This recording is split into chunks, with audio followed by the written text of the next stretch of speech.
Indonesia by Cindy Pacheco-Rowe and Diana Chiapetta.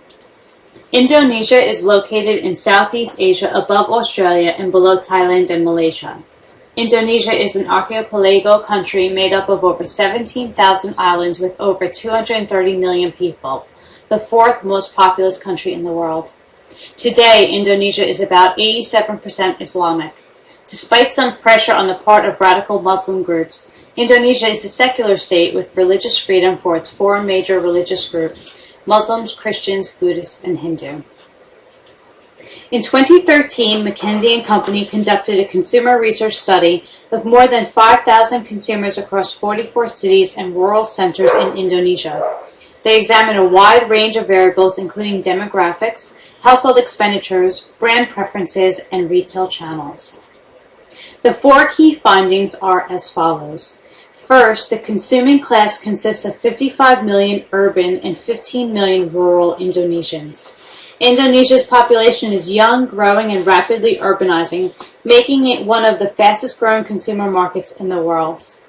The research of urban and rural populations found groups of consumers totaling about 70 million who are optimistic about their future and becoming increasingly sophisticated in their spending habits and product choices.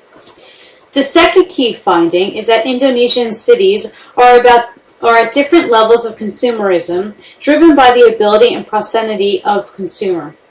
In the last 14 years, Indonesia's population increased from 42% to 55%. By 2030, that share is expected to reach 71%. In turn, the contribution from urban Indonesia to GDP is also expected to grow from 74% in 2010 to 86% in 2030. In US dollars, that is $500 million to $1.7 billion. The third key takeaway is that while traditional retail channels dominate, modern retail continues to gain ground. Traditional retail channels, including mom-and-pop stores and wet markets, still dominate the retail landscape in Indonesia, but modern trade's share continues to rise, led by growth of convenience stores. When it comes to digital platforms, Indonesians are among the highest users of social media networks in the world.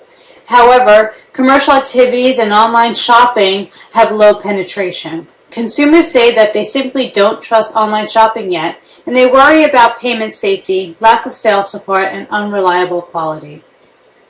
The fourth key takeaway are that Indonesians strongly prefer and trust local brands, and the consuming class is driving growth in new emerging categories.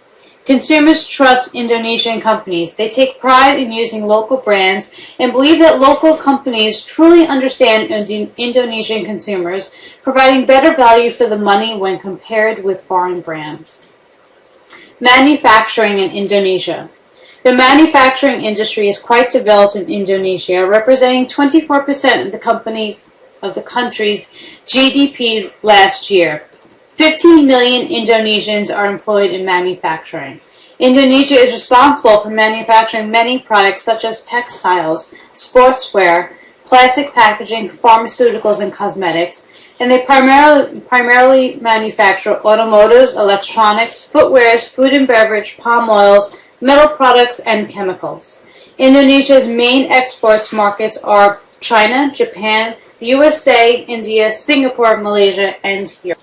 Other elements that affect a country's development are financial infrastructure, intra-entrepreneurship, management skill, and HR availability. Moving Indonesia's infrastructure forward has been a primary focus for the country. The formation of the Indonesian infrastructure finance has facilitated the development of target sectors such as transportation, roads, irrigation, drinking water, wastewater, telecommunications, electricity, oil, and gas. In terms of intra-entrepreneurship, Indonesia, in terms of sovereign risk, is better than several Western European countries, says Jerome Booth of Ashmore Investment Management in London. Explosive economic growth, political stability, favorable investment rates, snowballing tourism, and soaring land prices of up to 302% in Bali leaves the country as a great potential. In terms of management skill, Indonesia has been making a conscious effort to reach out to consultants and work with several other companies to try and improve their status. They have been focusing on things such as strategic management, general management, organizational development, leadership, human resource management, personal development, business development, marketing, all programs trying to reach out to different corporations and becoming an outsource venue for international companies. For Indonesia to sustain its future economic growth and to improve social welfare, it needs to invest in human resource. There is currently a positive correlation in individuals completing higher education. However, Indonesian universities are poorly ranked. The key to building an accelerated economic transformation is critical mass of well-educated and well-trained people. The government reforms in universities, trade schools, research institutes is needed to transform Indonesia into an innovation-driven economy. Despite increased years in school and greater overall participation in higher education, graduates are finding themselves unprepared for the job market and sitting pretty, waiting to find employment. Overall, Indonesia seems like a good investment and a potential. Thank you very much.